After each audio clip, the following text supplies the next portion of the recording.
dray ozy izy ho amin'ny tahotra fa fanahin'ny zanaka natsangana izay manamarina zany hoe natsangan'Andriamanitra ho zanaka ilay fanahy ao anatin'le olona. De rehefa natsangan'Andriamanitra ho zanaka zany hoe velona io fanahy ao anatin'le olona io de io sy ilay fanahy masina eo amin'ny 140 no miara milaza hoe zanak'Andriamanitra isika.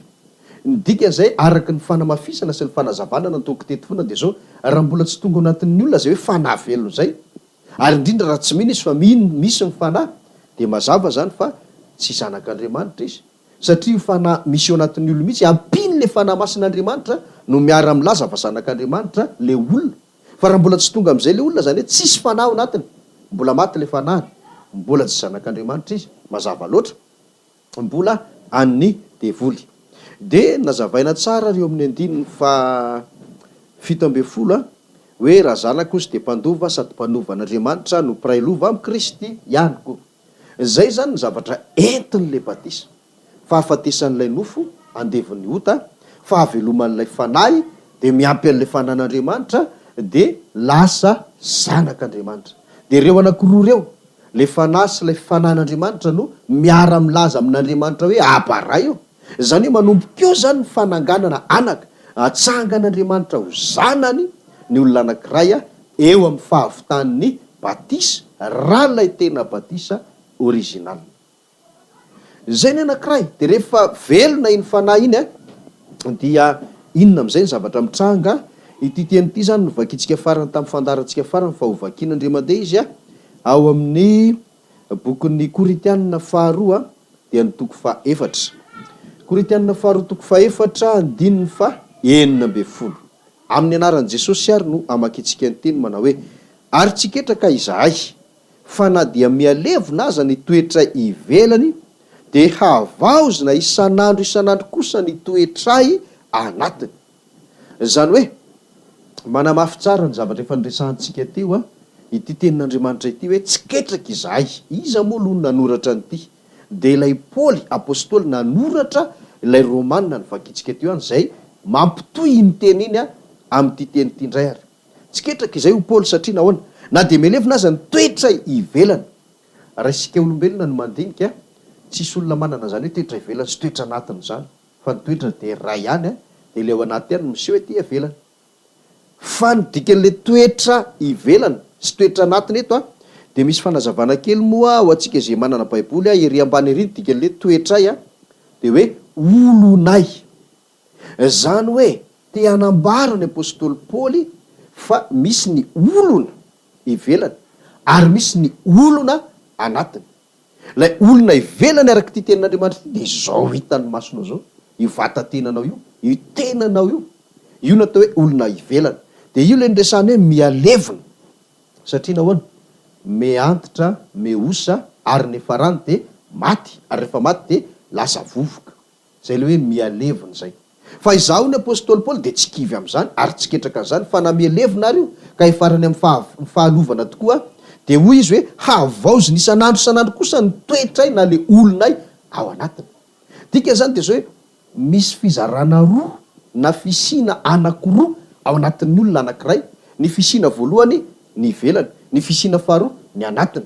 Ka rehefa tonga ny fahafatesan'ny olona de mialevona sy mialola ivelany. Fa le ao anatiny kosa havaoziny isan'andro tsy tratra an'le hoe fahalevonana sy le hoe fahalovana. Tsy tratra.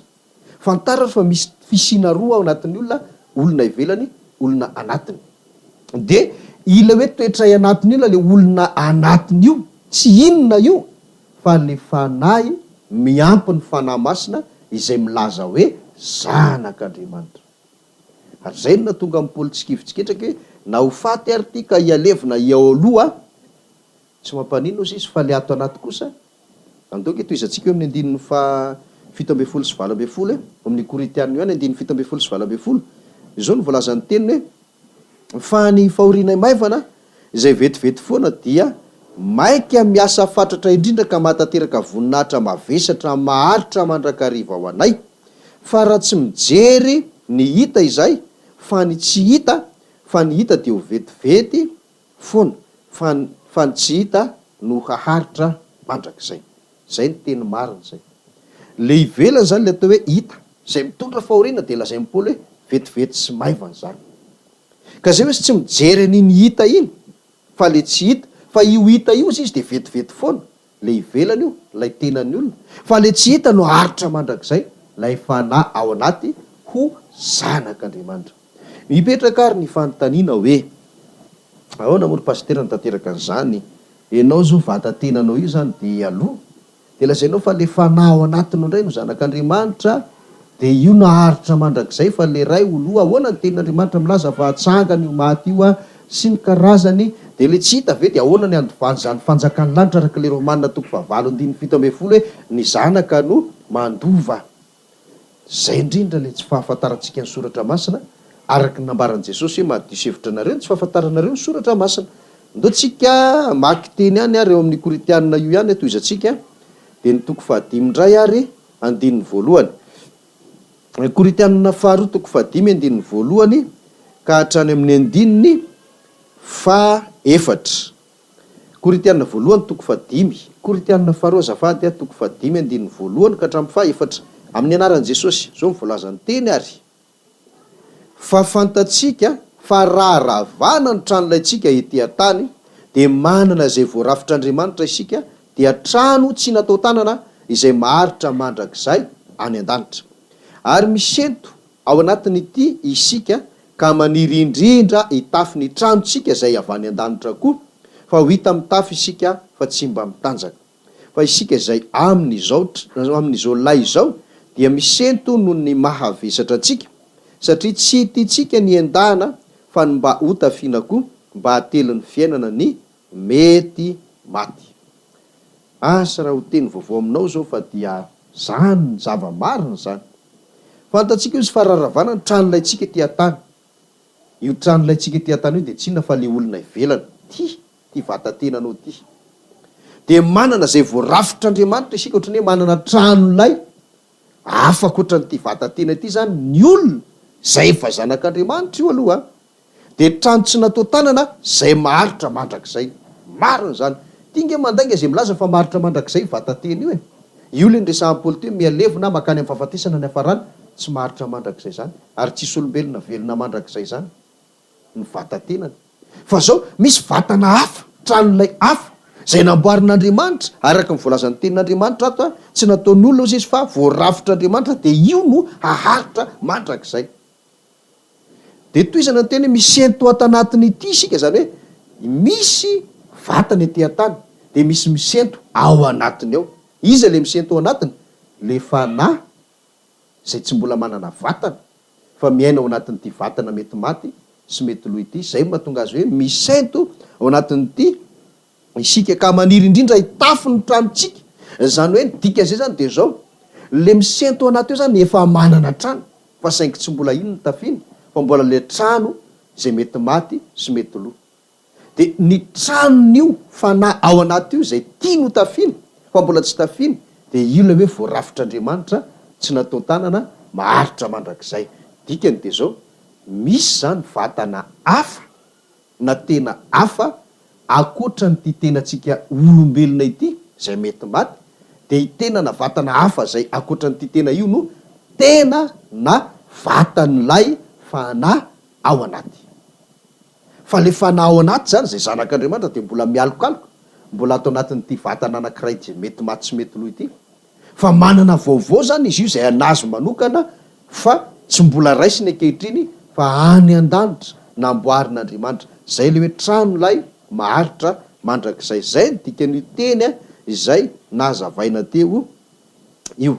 De zao ary ny fotoana moa miazakazaka de miazakazaka fa zao azo novakiana zany toy amin'ny andininy hatrany amin'ny andininy 9 dia atakatra zavatra hafa ianao fa zay nomeko anao zay zany ny tena zava-misy fototry ny zavatra marina mazanak'Andriamanitra ny zanak'Andriamanitra zay tsy ndriky tsara hoe ty zany vatana hafa de io faty io melo io de mialokaloka ao anatin'io melo io le fanahy zay atao hoe zanak'Andriamanitra fa mampanantena ny ten'Andriamanitra hoe misy tena sy vatana vaovao zay anio fanahy ao anatinao io fa saingy tsy mbola tafiny am'izao fotoana izao. Fanamafisana ao amin'ny Koritianina io ihany fa ny Koritianina voalohany no anamarinantsika n'izay teny zay. Korinthiana voalohany toko fa 5:20 dia andininy 4:20 ihany. Korinthiana voalohany toko fa 5:20 andininy fa 4:20 manamarina zay teny zay a. Vakiko amin'ny anaran'i Jesosy Tompo ary manao hoe afafy tena araka ny fombanaina izy, atsangana ho tena araka ny fomba-panahy. Raha misy tena araka ny fombanaina dia misy araka ny fomba-panahy koa. Sarera mba hoe efa fantatrao mare zao teny zao sa androany vao eninao, na mety efa nandalo teo masonao fa tsy fantatrao fa de zao vao misokatra eo aminao. Afafy tena araka ny fombanaina izy, ny olona rehetrarehetra zany le atao hoe izy, zay nazavain'i Paoly eo ambony eo fa tsy vakitsika intsony. Ny atao hoe afafy tena araka ny fombanaina de zao ny famafazana ny tena araka ny fombanaina de ny firaisan'ny lasan'ny vavy mpivady de miteraka. Zay zany ny dikan'io. De manome tena iny, de iny tena iny na le zanaka terandry zareo rehefa avy eo de iny zany le atao hoe tena araka ny fombanaina. De namafisina fotsiny de zao hoe nafafy izy tam'izay, de rehefa maty izy de atsangana ho tena araka ny fomba-panahy. Dikany de zao tsy ty le avy amin'ny fikambanan'ny lasan'ny vavy ty tsony zany lay atsangana rehefa tonga ny fitsanganan'ny maty, fa ilay vaovao izay nataon'Andriamanitra fa tsy nataon'ny olombelona. Tsy avy amin'ny firaisan'ny lasan'ny vavy tsony na ny fikambanan'ny mpivady intsony, tsy avy amin'izay tsony ny vatana ho raisin'le fanahy, fa ilay tranolay nataon'Andriamanitra tsy avy amin'ny olombelona fa nataon'Andriamanitra lay aharitra mandrakizay. Zay ahafahako miteny ary fa rehefa tonga ny fitsanganan'ny maty amin'ny andro farany de zao ny tadidio, zao ny tadidio. Raha misy maty mitsangana, tsy le vatana zay an'le olona efa lasa vovoka iny tsony no amboarina indray de lasa olona vaovao, diso zay. Fa le vatana vaovao any an-danitra no hampidinina ho raisin'le fanahin'le olona rehefa mitsangana amin'ny maty ny olona anankiray. Mazava tsara ary fa ny olona maty amin'izao fotoana zao de mazava araka nefa nentiko tety any zay sombo mpampianarana zay hoe le vatan'le olona de mijanona ao anaty fasana any ambanin'ny tany meloha. Ny fanahiny raisan'le olona itsangana izy de any amin'ny paradisa, miala sasatra, mitsahatra, miandro ny fananganana azy. De rehefa tonga amin'izay zany fitsanganan'ny maty amin'ny fotoana iverenan'i Jesosy Kristy de tsy ty vovoky ty tsony no akambana amin'le fanahy ato anatin'ny paradisa, fa le vatana avy any an-danitra no omenan'le fanahy ao amin'ny paradisa, de iny no ifoazany rehefa tonga ny fitsanganan'ny maty. De zay mahatonga azy manamafy tsara eto amin'ny andininy 4:20 eto zay araky ny fampianarantsika eto hoe raha misy tena araka ny fombanaina le nazavaiko teo de misy araka ny fomba-panako zay anamarinana tsara fa hafa tokoa le amin'ny fombanaina de mbola hafa lay an'ny fomba-panahy, fa tsy ny an'ny fombanaina iny ihany no raisin'le fanahy rehefa avy eo, fa le vatana araka ny fomba-panahy. Samy hafa tanteraka zany reo de le ray mijanona anatin'ny vovoka fa le ray no raisina rehefa tonga ny fitsanganan'ny maty. Farany manamafy an'izay rehetrarehetra izay ity andiny tsoratra masina ity ao amin'ny Kolosianina dia ny toko 7. Kolosianina toko 7 dia vakitsika ny andininy 7 sy ny 4 amin'ny anaran'i Jesosy. Kolosianina toko 7 andininy 7 sy 4 amin'ny anaran'i Jesosy Tompo manao hoe fa efa maty ianareo ary ny fiainanareo miara-miafina amin'ny Kristy ao amin'Andriamanitra. Raha iseho Kristy fiainantsika de hiara-miseho aminy koa amin'ny voninahitra ianareo. Zay ny zavatra hitranga zay. Maty ianareo zay izy, inona moa le maty? Ingy hoa le hoe misy maty foana eo amin'le batisa zany de fahafatesana no raisiny hoe le tena nofo iny de mialokaloka anatin'ity vatany ty am'izay zany le fanahy zay misy fanan'Andriamanitra tsy ho tatsonony eo anatin'le olona zay le hoe efa maty ianareo de tsy mijanona mamaty azy fa niarana tsangana. Inona le natsangana? Zay le amin'ny andininy voalohany eo amin'ny Kolosiana toko 7 le fanahy indray ny velona ao anatin'le olona de io mialokaloka anatin'ity vata tenan'ny olombelona mety maty ty. dia ny fiainanareo izy miara-miafina amin'ny Kristy ao amin'Andriamanitra. Inona moa dika le fiainana miara-miafina amin'ny Kristy? Ny atao hoe miafina nge dia hoe misy fa tsy hita e. Zay fotsiny. Misy zany le fanahy fa saingy tsy hita. Fa rehefa tonga amin'izay Jesosy Kristy dia miara miseho, zany hoe miseho Jesosy, hitan'ny olona zao hoe zao no tena endriko Jesosy, dia amin'izay koa zany vao miseho amin'izay le fanahy hoe hay ohatra zao le fanahin'le olona, saingy le vatana vaovao no ahitana azy. Dia zay no amafisiny ty andinin-tsoratra masina omeko anao farany ty ao amin'le Koritianina teo ihany, voalohany 5:10, Koritianina voalohany 5:10, dia no tsara ny andininy fa 2:20 sy 2:20. Amin'ny anaran'i Jesosy, Koritianina voalohany 5:10, andinina 2:20 sy 2:20, izao ny voalazany teny amin'ny anaran'i Jesosy: indro zava-miafina no ambarako aminareo, tsy hodimandry avokoa isika rehetra, fa vetivety toy ny indray mpimaso rehefa maneno ny trompetra farany, dia hovahana isika rehetra, fa ho tsofina ny trompetra ary ny maty atsangana tsy ho lo intsony, ary isika hovahana. Dia azonao tohizana andininy 7:20 sy 4:20. Fa raisiko tsara zany hoe rehefa tonga Jesosy zay le maneno ny trompetra farany, dia ny maty ozy izy atsangana tsy ho lo intsony. Raha le tato iny no mitsangana, zany hoe le eo amin'ny vovoky ny tany ihany no mitsangana, mbola ho lo iny. Fa matoa atsangana tsy ho lo intsony, dia le any an-danitra le tena vaovao no ampidinina no mena azy ho an'le maty zay. Ho an'le tsy maty kosa fa tratra velona dia hoe ao anatin'ny ray mpimaso dia hovana isika. Raha ohatra moa ka ity ihany ny vatana andova fiainana mandrakizay hovaina tao inona io, fa hovana esorina vetivety io, dia raisina lay tena vaovao ao anatin'ny ray mpimaso, dia mitranga izany. Dia le tena ny fanahy io, zany ny zava-miafina hitranga amin'ny andro farany.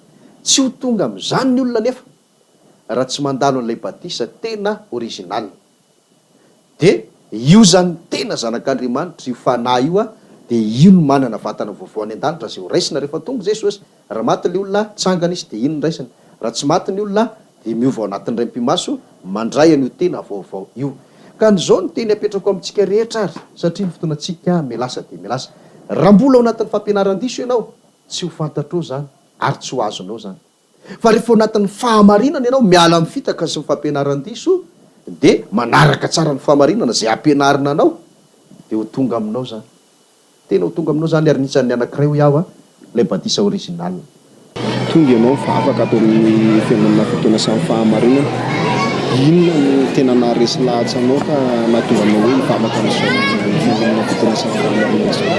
Ya, saotra anao nametraka fanontaniana, fa ny tena naharesy lahatra anahy zany dia efa ela nangetaheta fahamarinana. Tena tao am-poko zany hoe za teo any amin'ny fiainana mandrakizay mivavaka ladista taloha, dia tsapako hoe vao fitaka, dia tao anatin'izay zany efa avy eo indray mivavaka sabatista, dia vavaka sabatista indray akony, dia naheno aho zany ity ny tena naharesy lahatra anahy hoe ny apôstôly tsy